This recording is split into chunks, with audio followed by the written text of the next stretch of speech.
Hello friends. आज हम start करते हैं स्केलेटल सिस्टम के बारे में। तो देखते हैं स्केलेटल सिस्टम क्या होता है। The study of bone structure and the treatment of bone disorder is called osteology. जो बोन स्ट्रक्चर होती है उसकी स्टडी और जो बोन डिसऑर्डर्स होते हैं उनके ट्रीटमेंट की जो स्टडी होती है उसको ऑस्टियोलॉजी कहते हैं। इसका skeletal system is consist of bones and joints. जो स्केलेटल सिस्टम जो बना होता है बोन्स और जॉइंट्स का बना होता है, और जो मस्कुलर सिस्टम में हम मसल्स की स्टडी करते हैं, तो दोनों को कंबाइंड रूप से मस्कुलो स्केलेटल सिस्टम बोला जाता है। अब हम देखते हैं फंक्शंस ऑफ स्केलेटल सिस्टम और बोन्स। जो बोन्स के फंक्शन हैं और स्केलेटल सिस्टम के जो फंक्शंस होते हैं उसके बारे में देखते हैं। Provide the body framework. ये बॉडी को फ्रेमवर्क प्रोवाइड करता है, यानी बॉडी को एक ढांचा प्रोवाइड करता है, बॉडी को एक शेप प्रोवाइड करता है। Giving attachment to the muscle and tendons.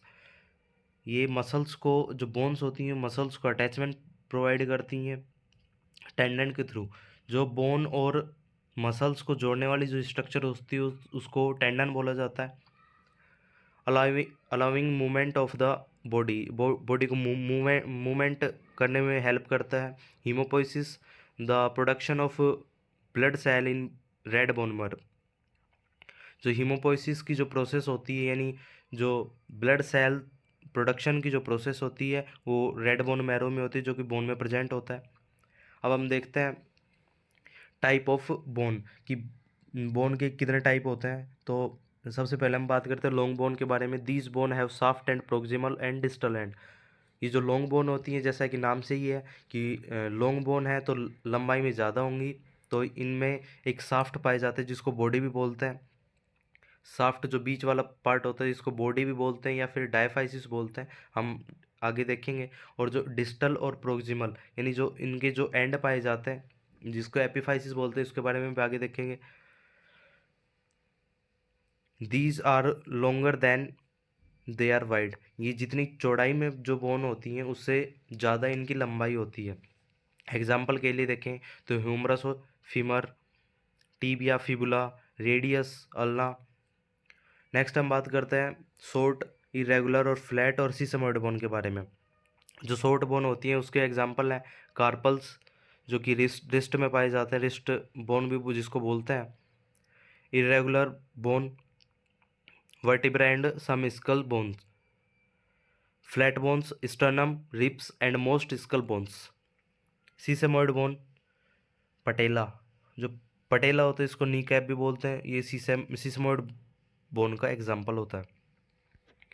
Next हम जो देखते हैं स्ट्रक्चर, ये लॉन्ग बोन की स्ट्रक्चर हम देख रहे हैं। तो इसमें सबसे पहले हम देखते हैं जो मिडिल जो पोर्शन होता है, ये जो पोर्शन है ये डायाफाइसिस होता है, और जो ये प्रोक्सिमल एंड होता है और ये डिस्टल एंड होता है। जो प्रोक्सिमल और डिस्टल एंड होता है इनको एपिफाइसिस बोला जाता है, और जो डायफाइसिस और एपिफाइसिस होता है इसके बीच में ये जो एरिया प्रेजेंट होता है इसको मेटाफाइसिस बोलता है। जो बोन होती है ये कवर होती है पेरियोस्टियम से।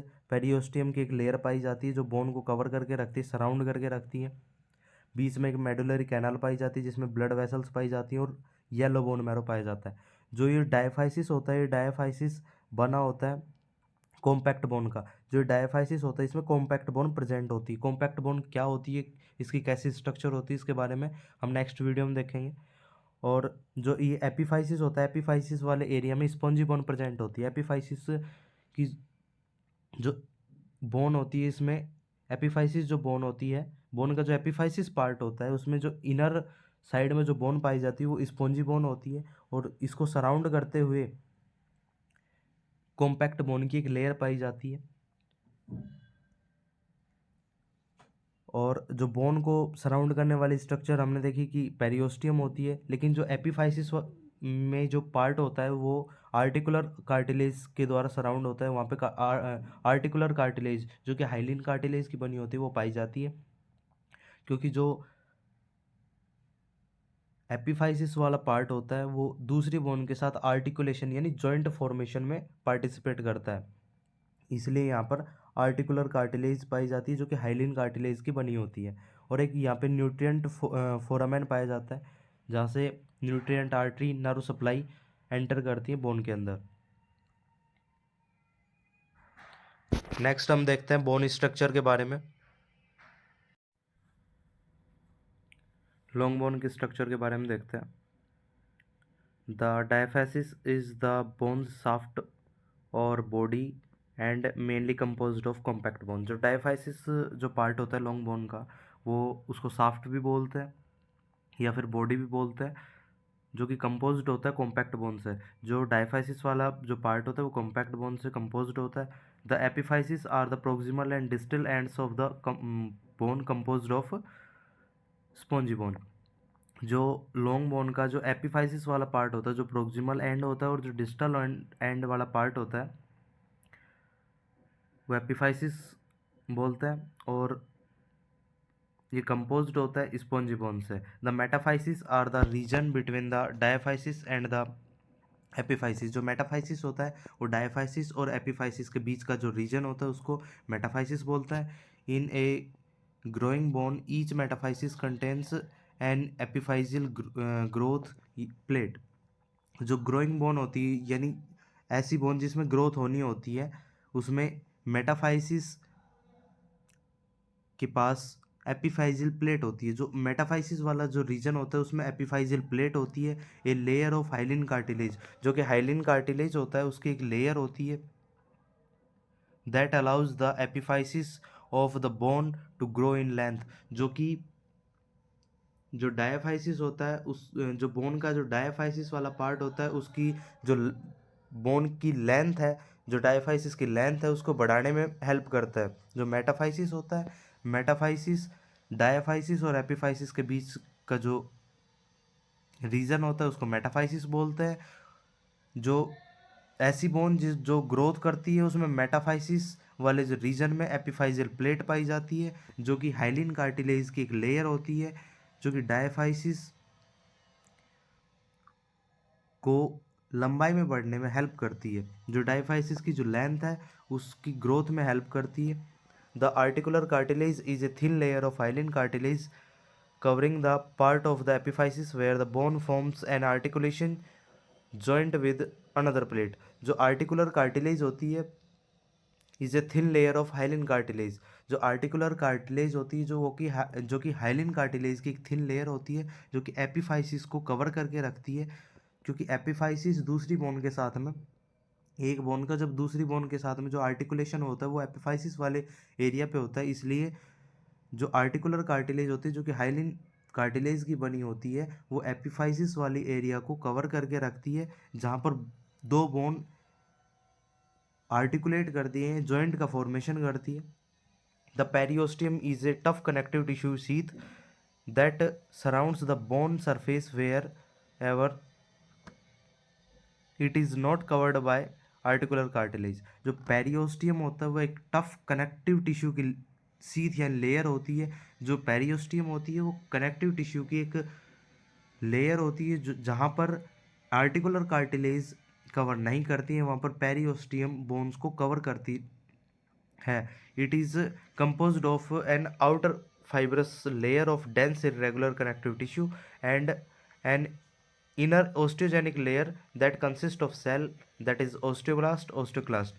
जो पेरियोस्टियम की लेयर होती है ये दो लेयर से कंपोज्ड होती है। जो आउटर लेयर होती है जो कि फाइब्रस लेयर होती है, डेंस इरेगुलर कनेक्टिव टिश्यू जो कि सघन जो टिश्यूज़ होते हैं, जो सेल होती है वो बहुत पास पास अरेंज्ड होती है, ऐसे टिश्यू से बनी होती है जो फाइब्रस लेयर होती है। और जो इनर लेयर होती है वो ओस्टोजेनिक लेयर होती है दैट कंसिस्ट ऑफ सेल, जो कि सेल से बनी होती है, ओस्टियोब्लास्ट और ओस्टियोक्लास्ट। जो इनर लेयर होती है वो ओस्टियोजेनिक लेयर होती है जो कि ओस्टियोब्लास्ट और ओस्टियोक्लास्ट सेल से बनी होती है। नेक्स्ट हम बात करते हैं the medullary cavity is a hollow cylindrical space within the diaphysis that contains fatty yellow bone marrow and numerous blood vessels in adults. जो मेडुलरी कैविटी होती है वो कि जो कि होलो होती है। जो मेडुलरी कैनाल हमने देखी थी, मेडुलरी कैनाल और मेडुलरी कैविटी एक ही बात होती है। Medullary cavity is a hollow cylindrical space within the diaphysis. Diaphysis में एक होलो सिलेंड्रिकल स्पेस होता है, खोखली होती है। डायफाइसिस में एक होलो सिलेंड्रिकल स्पेस होता है that contain fatty yellow bone marrow and numerous blood vessels in adult. Adult में येलो बोन मैरो जो मेडुलरी कैविटी होती है उसमें जो कि प्रेजेंट होता है। डायफाइसिस में एक होल और सिलेंड्रिकल पार्ट होता है, स्पेस होता है अडल्ट में, जिसमें येलो बोन मैरो और बहुत सारी ब्लड वेसल्स पाई जाती है। The endosteum is a thin membrane that lines the medullary cavity. Endosteum जो होती है वो एक थीन मेम्ब्रेन होती है that lines the medullary cavity. यहाँ पे ये जो मेडुलरी कैविटी होती है इसको जो कवर करने वाली जो लेयर होती है वो एक थिन लेयर होती है जो कि एंडोस्टियम कहलाती है। It contains a single layer of bone forming cell. जो कि बोन को बनाने वाली ओस्टियोब्लास्ट जो सेल होती है वो बोन फॉर्मिंग सेल होती है, उनकी बनी हुई जो एक सिंगल लेयर होती है एंडोस्टियम। नेक्स्ट हम बात करते हैं शॉर्ट इरेगुलर फ्लैट और सीसमोइड बोन के बारे में कि इनकी स्ट्रक्चर कैसी होती है। These have a relatively thin outer layer of compact bone. जो शॉर्ट इरेगुलर फ्लैट और सीसमोइड बोन होती है इसमें जो आउटर लेयर होती है वो कॉम्पैक्ट बोन की बनी होती है। आउटर एक थिन लेयर होती है जो कि कॉम्पैक्ट बोन की बनी होती है with spongy bone inside containing red bone marrow. और कॉम्पैक्ट बोन के अंदर की तरफ स्पॉन्जी बोन प्रेजेंट होती है जिसमें रेड बोन मैरो प्रेजेंट होता है जो कि हीमोपोइसिस करवाता है। जो ब्लड सेल्स है उसका फॉर्मेशन रेड बोन मैरो में होता है, वो कि एपिफाइसिस वाले जो एरिया होता है उसमें एपिफाइसिस वाले एरिया में शॉर्ट इरेगुलर फ्लैट और सीसमोइड बोन में एक जो आउटर लेयर होती है वो कॉम्पैक्ट बोन की बनी होती है और अंदर स्पॉन्जी बोन प्रेजेंट होती है जो जिसमें रेड बोन मैरो प्रेजेंट होता है। There are enclosed they are enclosed by periosteum except the inner layer of the cranial bones where it is replaced by dura mater। जो पेरियोस्टियम की ये जो बोन है ये कवर होती हैं, इनक्लोज्ड होती हैं यानी बंद होती हैं। पेरियोस्टियम की एक लेयर जो पाई जाती है, जो इन बोन के चारों तरफ एक पेरियोस्टियम की लेयर पाई जाती है। लेकिन जो पेरियोस्टियम की लेयर है वो क्रेनियम जो बोन है स्कल में, हमारे जो क्रेनियम बोन्स है उसमें जो पेरियोस्टियम की लेयर की आउटर लेयर पाई जाती है, इनर लेयर जो ड्यूरामेटर होता है। सीएनएस में हम पढ़ते हैं ड्यूरामेटर के बारे में। ड्यूरामेटर जो हमारा जो ब्रेन होता है उसको कवर करने वाली एक लेयर होती है ड्यूरामेटर, जो पेरियोस्टियम की जो इनर लेयर होती है क्रेनियम में, पेरियोस्टियम की इनर लेयर को रिप्लेस कर देता है ड्यूरामेटर। नेक्स्ट हम बात करते हैं blood and nerve supply of bone. Bone की ब्लड और नर्व सप्लाई के बारे में बात करें। वन और more nutrient arteries supply the bone shaft. The epiphysis have their own blood supply epiphyseal artery. जो ब्लड सप्लाई होती है जो बोन होती है उसमें जो डायफाइसिस जो शाफ्ट वाला एरिया होता है उसमें एक या एक से ज़्यादा न्यूट्रिएंट आर्टरी ब्लड सप्लाई करती है, जो कि जो न्यूट्रिएंट फोरामेन होता है, जो हमने जो डायग्राम देखा उसमें न्यूट्रिएंट फोरामेन होता है, न्यूट्रिएंट फोरामेन से जो न्यूट्रिएंट आर्टरी एंटर करती है। The epiphysis have their own blood supply epiphyseal artery.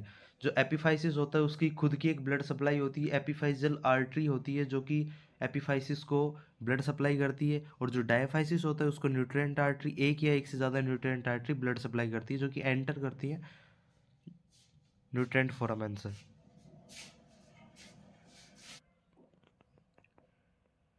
The sensory nerve supply usually enter the bone at the same site as the nutrient artery। जो sensory nerve होती हैं जो कि bone में enter करती हैं सेम साइट, जो nutrient artery जहाँ से एंटर करती है वहीं से सेंसरी नर्व भी एंटर करती है। जो न्यूट्रिएंट फोरामेन होता है वहीं से न्यूट्रिएंट आर्टरी एंटर करती है और वहीं से सेंसरी नर्व सप्लाई एंटर करती है। And branches extensively through out the bone, और बोन में ब्रांचेज में फैल जाती है। नेक्स्ट हम बात करते हैं हिस्टोलॉजी ऑफ बोन टिश्यू के बारे में। Bone is composed of 55 inorganic material that is calcium phosphate gives hardness. जो बोन होती है वो कंपोज्ड होती है 55% यानी 55% इनऑर्गेनिक मटेरियल से। जो इनऑर्गेनिक मटेरियल होता है, जो बोन में जो इनऑर्गेनिक मटेरियल होता है वो 55% होता है यानी 55% होता है, जिसमें जो मेनली मेजर कंपोनेंट होता है वो कैल्शियम फॉस्फेट होता है जो कि बोन को एक हार्डनेस प्रोवाइड कराता है। 33% is organic material that is collagen fibre also known as osteoid that gives flexibility and strength to the bone. जो ऑर्गेनिक मटेरियल होता है वो 33% प्रेजेंट होता है, जो कि मेजर कंपोनेंट जिसमें होता है कोलेजन फाइबर होता है। जो ऑर्गेनिक मटेरियल होता है वो कोलेजन फाइबर के रूप में प्रेजेंट होता है, ऑल्सो नोन एज ऑस्टियोइड। इसको जो ऑर्गेनिक मटेरियल जो 33% जो ऑर्गेनिक मटेरियल होता है इसको ओस्टियोइड भी बोलते हैं। That gives flexibility and strength to the bone. जो कि जो ऑर्गेनिक मटेरियल होता है जो बोन को स्ट्रेंथ प्रोवाइड कराता है और फ्लेक्सिबिलिटी प्रोवाइड कराता है। 2% of bone matrix is compose of cellular component.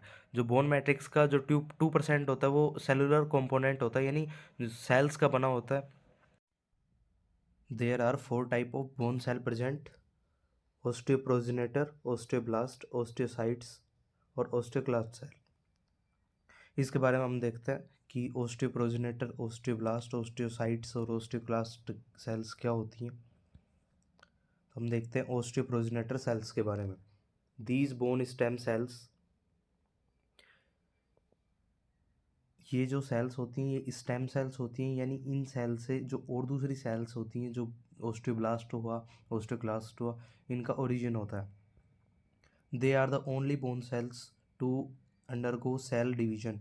ये सिंगल सेल होती हैं जो सेल डिवीजन में पार्टिसिपेट करती हैं, यानी ये सेल्स सेल डिवीजन में पार्टिसिपेट करती हैं। The resulting cells develop into osteoblast.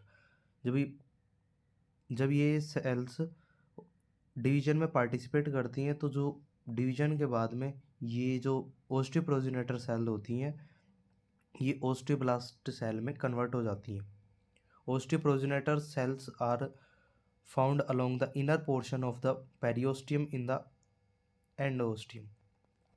जो ओस्टियोप्रोजेनेटर सेल्स होती हैं ये पाई जाती हैं पेरियोस्टियम की जो इनर लाइनिंग होती है वहाँ पर पाई जाती हैं, और एंडोस्टियम जो हमने देखा था एंडोस्टियम में ये पाई जाती हैं। नेक्स्ट हम बात करते हैं ओस्टियोब्लास्ट सेल के बारे में। These are bone building cells. ये जो ओस्टियोब्लास्ट सेल हैं ये बोन बिल्डिंग सेल्स होती हैं, यानी बोन को बनाने वाली सेल्स होती हैं। बोन फॉर्मिंग सेल होती हैं। They synthesize the and secrete collagen fiber and other organic components needed to build the extracellular matrix of bone tissue। ये जो ओस्टियोब्लास्ट सेल होती हैं ये सिंथेसाइज और सीक्रेट करती हैं, यानी ये बनाती हैं, ये सीक्रेट करती हैं कोलेजन फाइबर, जो कि ऑर्गेनिक मटेरियल होता है। बोन का जो मेजर ऑर्गेनिक मटेरियल होता है कोलेजन फाइबर होता है। कोलेजन फाइबर सीक्रेट करती हैं और अदर ऑर्गेनिक मटेरियल कंपाउंड या कंपोनेंट सीक्रेट करती हैं, जो कि जिनकी ज़रूरत होती है बोन का जो एक्स्ट्रा सेलुलर मैट्रिक्स होता है, यानी बोन का जो मैट्रिक्स बनाने में, बोन टिश्यू का जो मैट्रिक्स बनाने में जिनकी ज़रूरत होती है, ऐसे कोलेजन फाइबर और ऑर्गेनिक मटेरियल को ये सीक्रेट करती हैं। ओस्टियोब्लास्ट सेल सीक्रेट या सिंथेसाइज करती हैं। They are therefore present at site where bone is growing repairing. जो ओस्टियोब्लास्ट सेल होती हैं ये ऐसी जगह प्रेजेंट होती है जहाँ पर बोन डेवलप कर रही हो, यानी बोन की ग्रोथ हो रही हो, और जहाँ पर बोन की रिपेयरिंग हो रही हो, रिपेयरिंग जारी हो, रिपेयरिंग हो रही हो, तो उस जगह ओस्टियोब्लास्ट सेल प्रेजेंट होती हैं। In the deeper layer of periosteum. जो पेरियोस्टियम की जो डीपर लेयर होती है, जो इनर लेयर होती है, उसमें ओस्टियोब्लास्ट सेल प्रेजेंट होती है, जो कि बोन के थिकनेस को बढ़ाती है। At the end of diaphysis near the epiphyseal plate of long bone. Long bone में जो डायफाइसिस होता है उसके दोनों साइड में जो एपिफाइजियल प्लेट प्रेजेंट होती है वहाँ पर पाई जाती हैं। जो एपिफाइजियल प्लेट होती है, एपिफाइजियल प्लेट पर ओस्टियोब्लास्ट सेल पाई जाती हैं, जिससे कि जो डायफाइसिस या साफ्ट वाला जो पार्ट होता है बोन का, उसकी जो लेंथ होती है उसमें वृद्धि होती है, जो जिससे कि बोन की लंबाई बढ़ती है। यदि बोन की लंबाई में यदि वृद्धि होती है तो उसके लिए जो रेस्पॉन्सिबल सेल होती हैं ओस्टियोब्लास्ट वो पाई जाती है एपिफाइजियल प्लेट पर।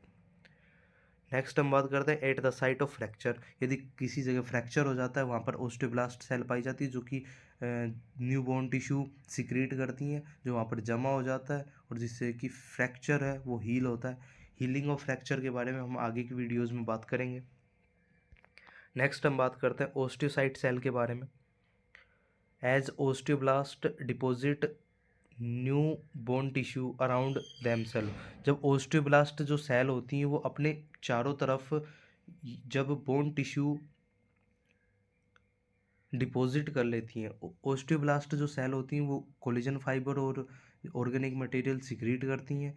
और जब ये जो बोन टिश्यू का रूप ले लेते हैं, जब बोन टिश्यू ओस्टियोब्लास्ट सेल के चारों तरफ इकट्ठा हो जाता है, डिपॉजिट हो जाता है, they become trapped in tiny pockets lacunae in the growing bone. जब बोन ग्रोथ कर रही होती है उस टाइम जो ओस्टियोब्लास्ट सेल है वो अपने चारों तरफ जो बोन टिश्यू है उसको डिपॉजिट कर लेती है और फिर उसी में ट्रैप हो जाती है। उसमें एक स्ट्रक्चर पाई जाती है, टीनी पॉकेट्स पाई जाती हैं जिनको लैक्यूनी बोलते हैं।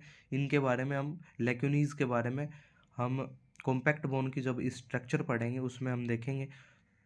अभी तक इतना ही ध्यान में रखना है कि जो ओस्टियोब्लास्ट सेल होती हैं वो ग्रोइंग बोन में अपने चारों तरफ जो बोन टिश्यू डिपॉजिट कर लेती हैं और उसी में ट्रैप हो जाती हैं। वो ट्रैप होने वाले स्ट्रक्चर को बोलते हैं लैक्यूनी बोलते हैं। And differentiate into osteocyte cell, और ओस्टियोब्लास्ट सेल ट्रैप होने के बाद ओस्टियोसाइट सेल में कन्वर्ट हो जाती हैं।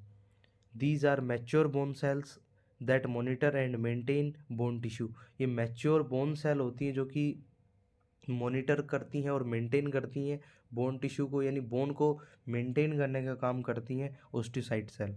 नेक्स्ट हम बात करते हैं ओस्टियोक्लास्ट सेल के बारे में। These cell break down bone releasing calcium and phosphate. जो ओस्टियोक्लास्ट सेल होती हैं ये बोन का ब्रेक डाउन करने के लिए रेस्पॉन्सिबल होती हैं और रिलीज करवाती हैं कैल्शियम और फॉस्फेट। जो ओस्टियोब्लास्ट सेल होती हैं वो बोन का डिपोजिशन करती हैं, बोन टिश्यू का डिपोजिशन करती हैं, बोन की ग्रोथ करवाती हैं। और जो ओस्टियोक्लास्ट सेल है ये रीमॉडलिंग रीशेपिंग का काम करती है। जो ओस्टियोब्लास्ट सेल एक्सेसिव अमाउंट में जो डिपॉजिट हो जाता है उसको ये हटाती हैं।